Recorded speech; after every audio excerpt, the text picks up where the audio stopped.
though it is not, I mean, it is kind of related to the question, right? So it's always good if that if there is a key term used in the question, right, around which the question would evolve, it's good that you define it at the start of the answer, so that examiner know for sure that you know the definition, you know what it means, and so on and so forth, right?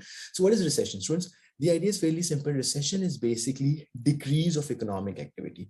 Decrease in economic activity, which leads to decrease in GDP, is basically a recession. Now, recession can happen because of economic and non-economic reasons. Economic activity, nothing about this. COVID, during this pandemic, right, what happened? There was this global health issue that caused a recession, right? People were not going out. It was a pandemic, right? It was a lockdown situation across the globe. Economic activity was not taking place as usual, right? And therefore, GDP of countries decreased, right? So that's non-economic. It was obviously a non-economic reason, right? But then there could be economic reasons as well, right? So economic reasons could be, just to quickly give you some idea, right? So if inflation skyrockets during some time period, right?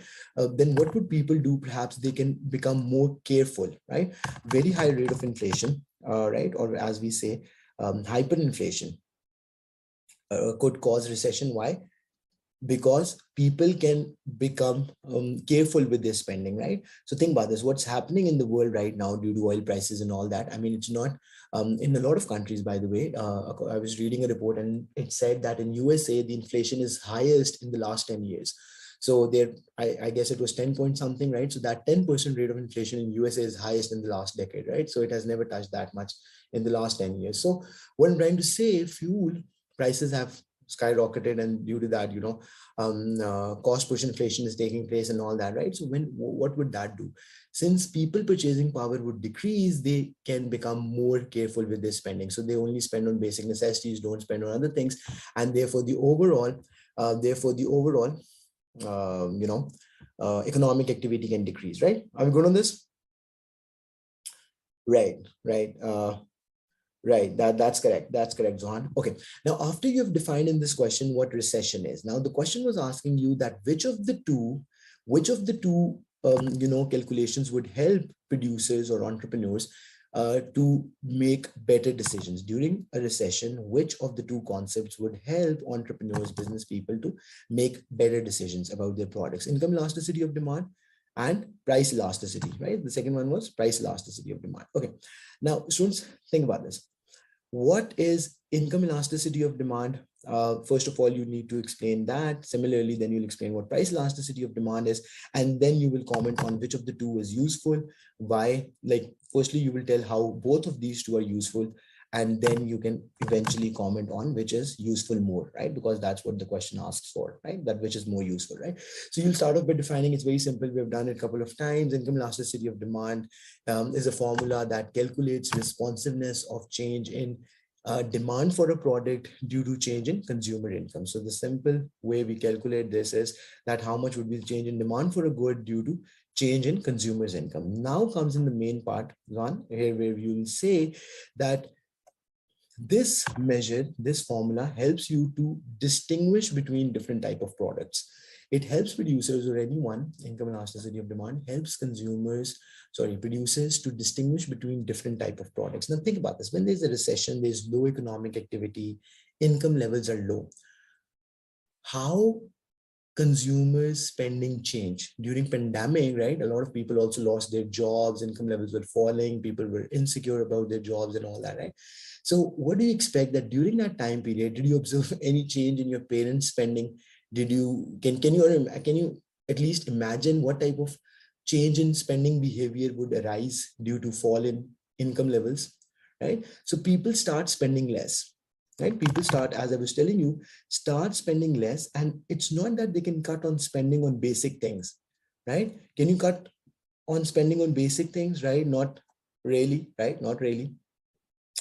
And the products that you actually cut on are the luxury items, right? So for now, at any point in time, I'm insecure about my job. I don't know if, I'll be getting my paycheck for the next month or not, right? Would I keep consuming the way I used to? No, right?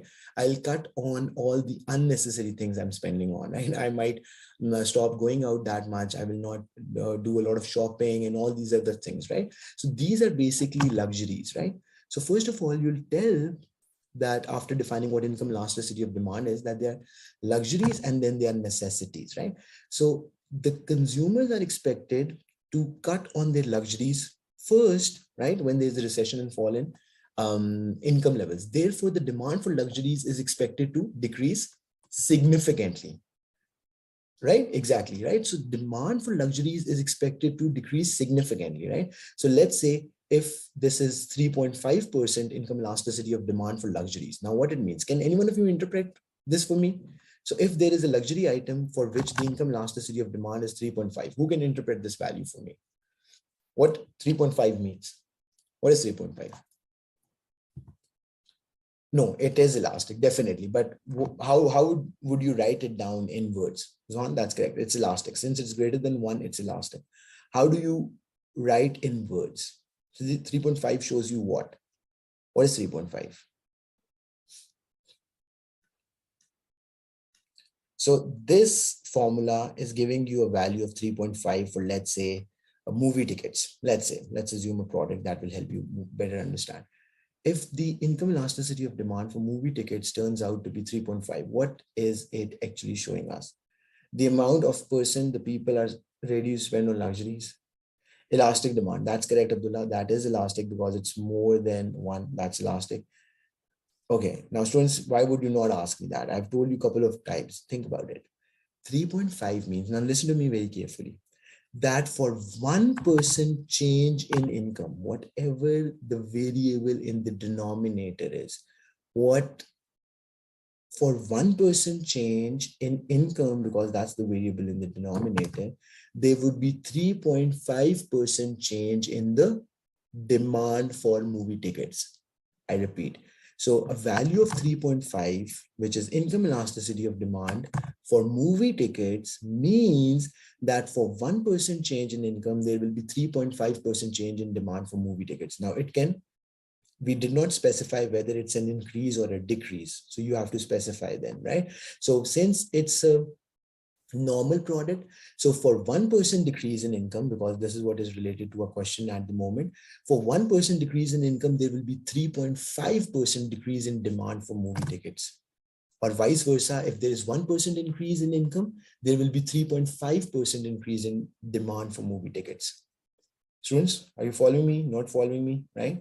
So for 1% change in the variable in the denominator, there will be 3.5% change in the variable in the numerator. Got it? Easy, simple? Okay, great. Now that means that the demand for luxury items will decrease significantly.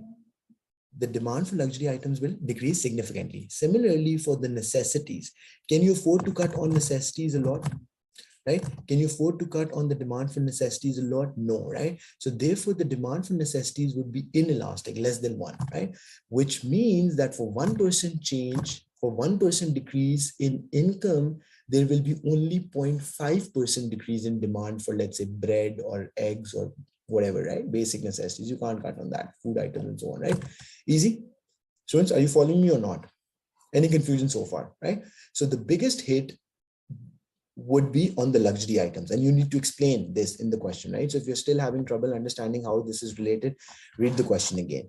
Discuss the extent to which concepts of income elasticity of demand and price elastic demand might be useful to an entrepreneur in this economy. Which economy? Which is facing recession, and consider which would be more useful. So through this calculation, producers would get to find out, or entrepreneurs would get to find out, that if they're producing a luxury items, they are in big time trouble. They are in trouble, right? So during COVID, I can tell you for a fact that all these luxury producers were not happy at all, right? Who would go to movie theater? Who would go to a concert? Who would go to watch a match in the stadium? And none of these things happened, right? Right? Very recently, things are getting back to normal and so on and so forth, right? Are you getting me? So that's what you need to understand, right? But I mean, if during pandemic, someone, if you think of if a company that manufactures bread, or farm, what is that called, right? Providing farm products or something like that, right? So they don't need to worry about it because they know the demand will stay stable. Um, they are normal goods. They are definitely normal goods. So within normal goods, there are two categories: necessities and luxury. So normal good is any product which has a positive sign to it. Any product with a positive sign is a normal good. Do remember it, students, because the change in positive sign shows what? I told you yesterday. Quickly, positive sign shows you what? That the direction of the two variables is same or different. Direction of the two variables, positive sign shows you what? The direction of the two variables is same or different. It's same, right? So higher the income, higher the demand, lower the income, lower the demand, right? So it goes both for necessities like food items, right? And for luxuries. Both are normal goods. But what's the difference between the two? What's the difference? Which is more elastic, which is less elastic? Luxuries are more elastic, right? When incomes change, their demand changes more. More elastic means that when incomes change, demand for luxuries change more. For necessities, demand is kind of stable. It's not that you become rich, you start consuming more food, not the basic items, right? Or it's not that if you become poor, you just stop. I mean, in very extreme case of poverty, you might start eating very less, but otherwise, I mean, it's not that a small decrease in your income, you start consuming less. Yes or no? Easy. We good on this, students. Can we move on? Right? Okay, now after you've explained, we haven't, by the way, fully explained income elasticity of demand. There's one more aspect to income elasticity of demand, and that's inferior goods. During recession, people start using more inferior goods. Now, what are inferior goods, right? Inferior goods are cheaper versions of a product. So cheaper version of a product are known as inferior goods. Simply speaking, let me give you an example, right? So they are Samsung, Apple, and all these expensive phones, and then they are cheaper brands, Redmi, Huawei, and all that, right? So if people incomes are decreasing, they will, as I said, they will be more careful. They will start spending less and become more careful with their spending. So they are very likely to switch to inferior goods, right? Like for instance, think of two things, right? Expensive high-end restaurant, right? High-end restaurant compared to McDonald's and KFC, right? Now, high-end restaurant is what? It's a kind of luxury and a normal good, right? And KFC and McDonald's, I mean, nowadays, the way it is, right? I mean, for some people, it's still quite kind of expensive, and for them, it's still a luxury. But I mean, are you getting me? So for most people, McDonald's and KFC nowadays is more of an inferior good. So when people otherwise cannot afford to go to high-end restaurants because their incomes are falling, but they can quickly order fast food. Yes or no? Are you getting what I'm trying to say? Competing. Okay. I don't know. They would must have then, more high-end products. Got it. Very nice. Very nice. It's a Chinese brand, right? Okay. Are we good on this? So who will benefit during recession? Who will benefit? What type of producers or what type of companies will benefit during recession when incomes are falling? That produce inferior goods because their demand will increase. Inferior goods have a negative income elasticity of demand, students. So that means their demand would increase. So if it's 0 point, let's say if it's negative 1.5, that means that for 1% decrease in income, what will be the change in demand? The demand will increase by 1%. So if incomes are falling, a lot of people are switching from high-end restaurants to KFC, McDonald's. Yes or no? Is it making sense or not? Chinese, great. Right? We go on this, students, any confusion? Anything that's not clear, right? So this is how producers will make use of income elasticity of demand to determine that what will be the change in the demand for the good, what will be the change in their revenue, because if demand is less, obviously revenue is less. If demand is more, revenue is more, right? So these are the two things that they will be able to calculate through this. Any confusion? Luxuries are the ones who suffer the most during recession.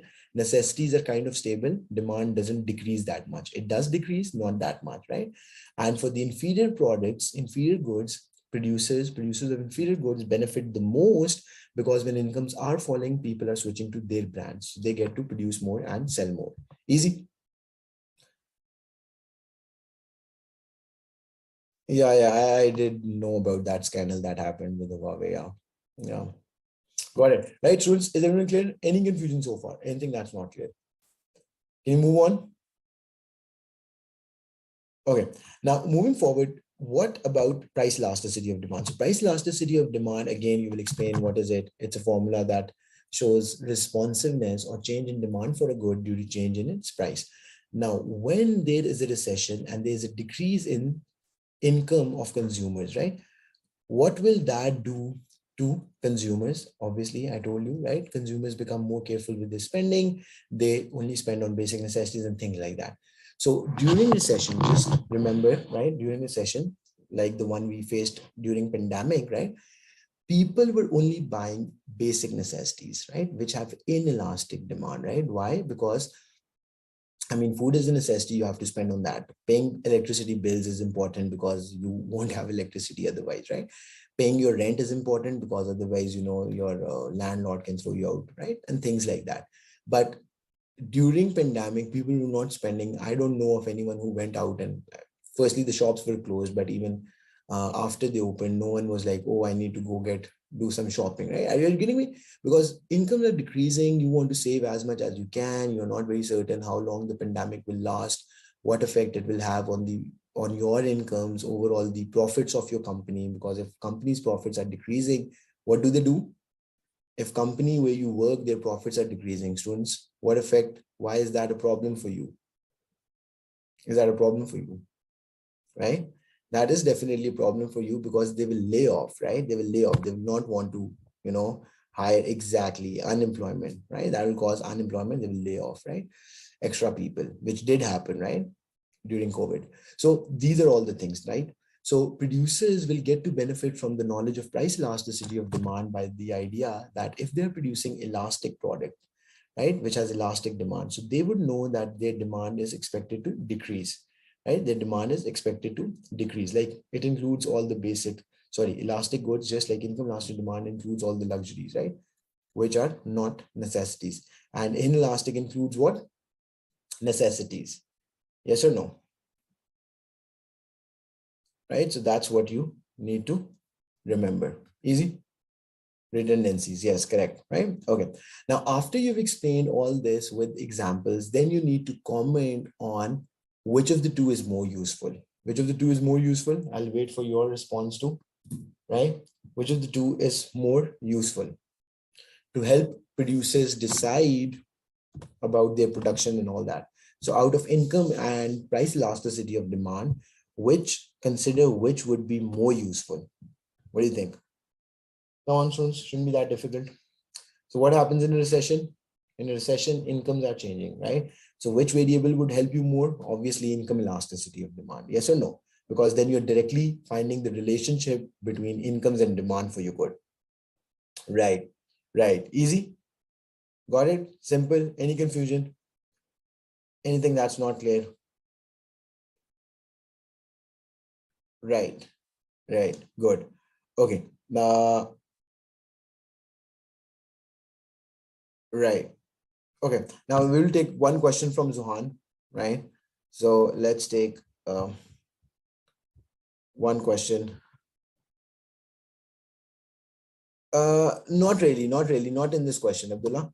I mean, so if they would have asked you that what is price elasticity of demand and how the price elasticity of demand for two products is different, so then to explain that, let's say for more elastic, the change in demand is more, and for less elastic, the change in demand is less, then making a graph would be a good idea there. But I mean, in this case, it's not asking you to explain more about price elasticity of demand, but instead it asks you to apply to ask you that how much applicable this concept is in making decisions, business decisions, right?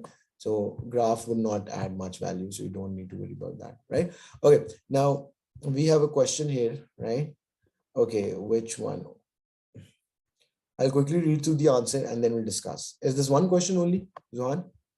Okay, discuss whether a government should use monetary or fiscal policy to solve the problem of deflation in an economy. By the way, this is the same question, the exam that we are attempting, right? So we'll first read through Zohan's question and then Zohan's answer, and then we'll discuss what he did include, which was correct, which he did not include, which he should have, right? So we'll comment on that. Discuss whether a government should use monetary or fiscal policy to solve the problem of deflation in an economy. Got it? Okay, so deflation is sustained fall in the price level. There are two types of deflation: good deflation, which is caused by increase in supply, and bad deflation, which is caused by reduction in aggregate demand, right? Monetary policy is a measure through which the government influence aggregate demand in the economy. The instrument of monetary policy are interest rate, exchange rate, and money supply. The government should use monetary policy to reduce the problem of deflation using the money supply if it's a bad deflation. The government should increase the money supply in the economy by which banks will lend loans to people on lower interest rate. This will increase the purchasing power of people, causing the demand to increase. And as per by law of demand, the quantity will increase. Okay. Moving forward, then he has made a graph. So he has shown that aggregate demand will increase when money supply will increase, right? So that's what he wanted to show, that higher the money supply, meaning more loans being issued, more aggregate demand, and therefore higher aggregate demand would mean rise in prices. Okay, as shown in the graph, just a second. As shown in the graph, as the money supply will increase, the demand for goods and services will shift from AD to AD1, causing a rise in the prices by P to P2, with the problem of solving reduction. Okay, right. The government can also use the interest rate to solve the problem of deflation. By reducing the interest rate, people will save less because they will get less profit on their saved money. On banks, conversely, will spend more on the uh, other, right, by reduction in interest rate, right? Okay, then moving on. The loans will be available on low interest rate. This will encourage investment, causing the problem, right? That if the money supply will increase, price of products will rise, causing a failure. I did not get this part. The loans will be available on low interest rate. This will encourage investment. That's correct. Causing the problem that if the money supply will increase, the price of products will fall. How? Right. So if there's more investment, aggregate demand is increasing, so prices will rise. Right. As shown in the diagram, I think you used the wording. It was a typo. Again, it was a typo. There will be shift in supply. Okay. So you said if they're investing more, interest rates are low. So in the long run, now Zohan, this wording is very important, right? So think about this, students. Now this is important for everyone. So what Zohan was trying to say is that if interest rates are low, now just try to understand the relationship. Lower interest rates, more borrowing. More borrowing also includes more investment. Yes or no? People borrow, businesses borrow to invest. When they do that, in the long run, production potential of businesses will increase, which will cause the aggregate supply to shift to the right. Now, when you use the word long run, because Johan, it doesn't happen like this. If you invest today, it takes couple of months at least, right? To have more output, which means lower prices later on, right? So do use the wording short run, long run. Short run meaning short time period, like instantly kind of, and long run means longer time periods, like couple of months. Got it? Easy. So that is how you should do that as shown, because otherwise if I would have been your examiner, I would have been confused that whether this kid did a typo or what he's trying to do. But with long run, short run, things become simple. As shown in the figure, there will be a shift in the demand curve to rightwards from AD to AD1, which will increase the prices, blah blah blah, right? In monetary policy, the exchange rate can also use to reduce the problem of deflation. This can be achieved government devaluing its currency, by which the imported raw material will get expensive, causing cost push inflation. Now, on the other hand, the demand for inputs will be reduced, right? Due to devalue, demand for imports would reduce too, right? And by this, the domestic producers will have monopoly, letting them to charge higher prices. Okay, as shown in the diagram, by devaluation, the exchange rate, the imports imported raw material will get expensive, which will shift the aggregate supply from AS to AS1, and supply will rise from this to this and all that. Correct. Okay. Now, the fiscal policy. Okay, this still goes on. The fiscal policy is a measure through which the government influences the aggregate demand by the help of taxes and government spending. Okay, the government using the fiscal policy can solve the problem of deflation by reducing the tax on incomes and increasing tax on producers, this will lead the purchasing power of people to rise, causing a rightward shift in the demand curve, which will lead eventually the prices to rise, and tax on producers will increase the cost of production, which will lead to profits, to prices to rise, as the producers will be willing to have break even, and these costs are and their costs are being covered by using the government spending um, instrument. The government should increase the government spending. If that's the inflation, it will cause it will increase the problem. Aggregate demand shift the right to the right, and prices will increase and inflation will be solved. Right, the government should use the monetary policy, as it will have more instruments than fiscal policy, as it will right, not even the domestic uh, demand, but the international demand, by changing the exchange rate, changing charging the exchange rate by the need, but it might can prove the okay. Now, Zohan, I must say, I mean, I've been an examiner through, I have been a teacher throughout my life, but this writing is going a little bit to illegible side, right? And you don't want that. I mean, the don't deduct, provoke, right? Provoke the what? Retaliation? Is this retaliation? BOP, retaliation. Okay, right? By the BOP will be misbalanced. The money supply is able to reduce the deflation, but it might lead to inflation, which can cause another problem for the country to deal with, as solving the interest rate. The problem deflation will have. Okay, now, now, right. Okay, so very honest and, very honest feedback on this question. First of all, I would say this last part is getting too messy and too confusing. Firstly, writing is one reason. Secondly, you haven't used words which I would understand that what are you trying to do. Now you're trying to sum it up, summarize it, suggest me something, propose me something. These action words are very important, right? In the end, in short, at last, to summarize, these are the words, students, you should be using, right? I mean, I'm just giving an example, right? Because that really helps the examiner to see where are you going with this, right? Then another thing, I mean, which I'm having trouble with, that full stops are missing, right? And this is kind of important, right? I'm not a big fan of grammar, but full stops will help me understand that where this line ends and where the next line starts. So I don't make and get confused that you are causing either inflation to change balance of payments or balance of payments to change exchange rate. What is changing what? Or again, in economics essays, it's all about examiner trying to understand whether you have the concept and the understanding to make the correct links between different variables. Are you getting me? So that's something that you need to be careful with. At least the full stop should be there for me to know where to stop and all that, right? Then this last paragraph, I would say, was not helping at all. The other explanation was good, but even in the other explanation was good, absolutely correct. Analysis was great, but the problem is it lacks coherence, right? It lacks coherence, and it lacks knowledge part is excellent. Knowledge part is excellent. Even explanation part is okay, right? Now think about this. Now let me exactly tell you. Now other students also get to read the question and everything, right?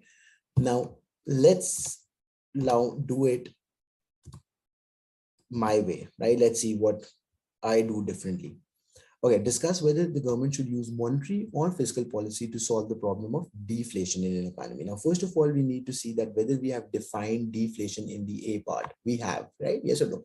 So you don't need to go about defining deflation again, but it's a one-line statement. So if you want to rewrite it, not a problem, as Zohan did. So deflation is a persistent decrease in general price level, right? One line doesn't harm you, right? You have explained it. Very good.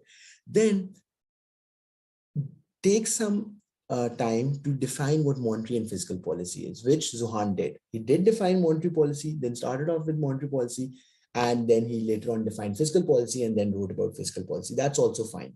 But I would have done slightly different. I would have defined monetary policy first, defined fiscal policy first, and then would have written about that, how monetary policy would help fight deflation, and then later on perhaps how fiscal policy, like I will include both, but I can start off with anyone next. But I mean, that doesn't make any difference. Do define, right? So what is monetary policy? So monetary policy is said by, you did not, by the way, mention this. Monetary policy is a macroeconomic policy set by the country's central bank independently, right? I mean, these are just words that show your command and knowledge. Are you getting me? Now, this might not be getting you some extra credit for it because that's not directly related to the question, but it shows a very good and solid impression to the examiner that you know that central banks are independent, right? The word independent or autonomous will very much convey the meaning what you're trying to say. Are you getting it? Right? So you'll say monetary policy is a macroeconomic policy, right? You know, it affects the entire economy that is set by the country's central bank independently or autonomously, right? To affect the country's money supply and interest rates, which in turn affects its exchange rate as well. Okay. Now, the money supply, right? And the interest rate. First things on the knowledge part I'm trying to explain. So the two things go hand in hand. Now, this is very important. Students, listen to me. I'm telling you a very important thing. In monetary policy, technically, there are not two policy instruments. It's technically one policy instrument, right? Okay, think about this. You have to, right? So, Zon, I would say uh,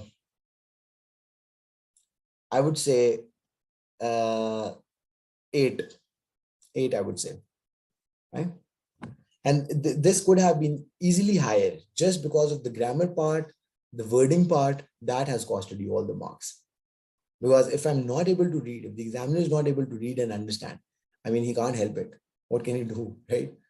He doesn't know. He's not sitting in front of you for you to explain explain it to him or her, right? So that is how you need to think about it. If someone is reading independently, they should read. Writing, I totally understand, right? Nowadays, I mean, back in my day, even we used to write, but now with your generation, everything is about typing, everything is about, texting and all that, right? So I won't be surprised to know you hardly write anything, you guys, or very less on that thing. But at least the basic grammar should be there for me to understand, what you're saying, right? Okay, great, perfect, sounds good. Okay, now listen to this. This is a very important point I'm about to explain to you, students. In monetary policy, technically there is one policy instrument.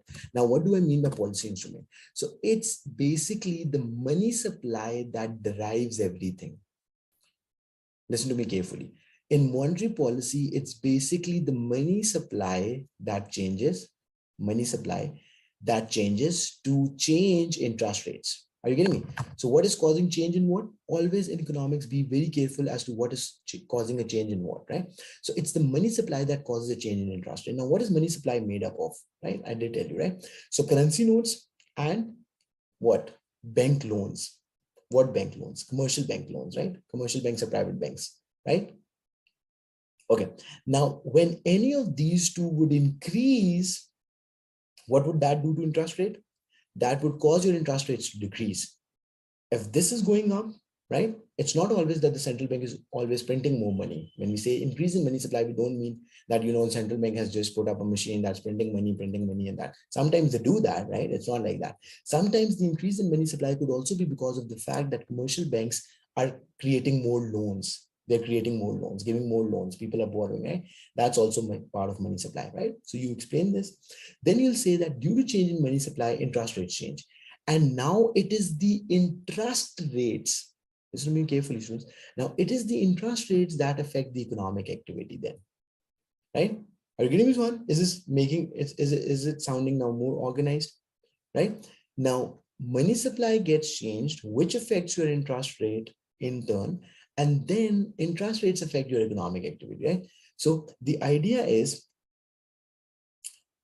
money supply increases, interest rates go down. Why? Think about this. More money becoming available, right? More money, perhaps more currency notes I had to write. Why did I write loans? My bad. Currency notes, right? So if the central bank is printing more currency notes, right? More notes are becoming available, and banks can issue more loans. Banks can issue more loans, right? And that means more loans, lower interest rate, right? When interest rate falls, similarly, if they are directly issuing more loans, by the way, we'll talk about all of this as part of A2.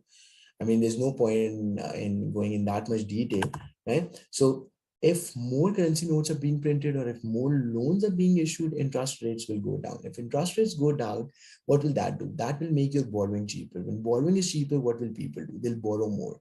They'll borrow more for consumption. Businesses will borrow more to investment, right? And things like that.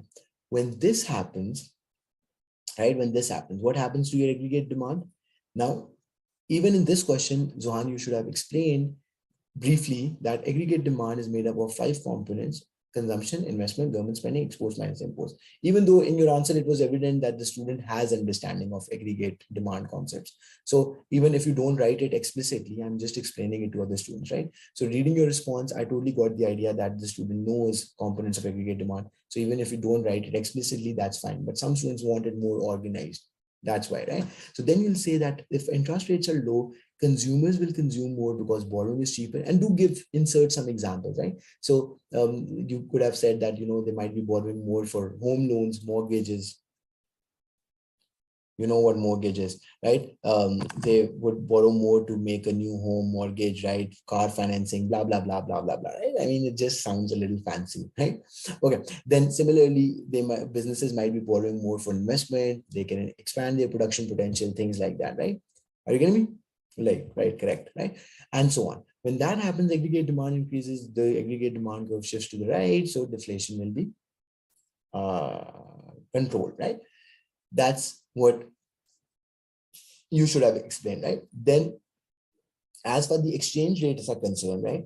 So the monetary policy can also independently affect the exchange rates. So that part, that explanation was good, where you explained that how exchange rates can independently, or simply speaking, exchange rates can affect your economic activity. So if your exchange rates are, exchange rate is becoming depreciated, right? So that will have 2 effects, as you explained in your answer. With depreciation of exchange rate, your imports become more expensive. So that will lead to imported inflation, as we say, right? Because raw material coming from other. So I'm ending the link. Join again. Imported inflation, right? Right. Join again because the link will be. I'll take 5-6 more minutes. Right. Right. Exactly. Some fancy words like you don't need to go out of the way to, but sentence structure and grammar is most important. Right. Rejoin with the same link.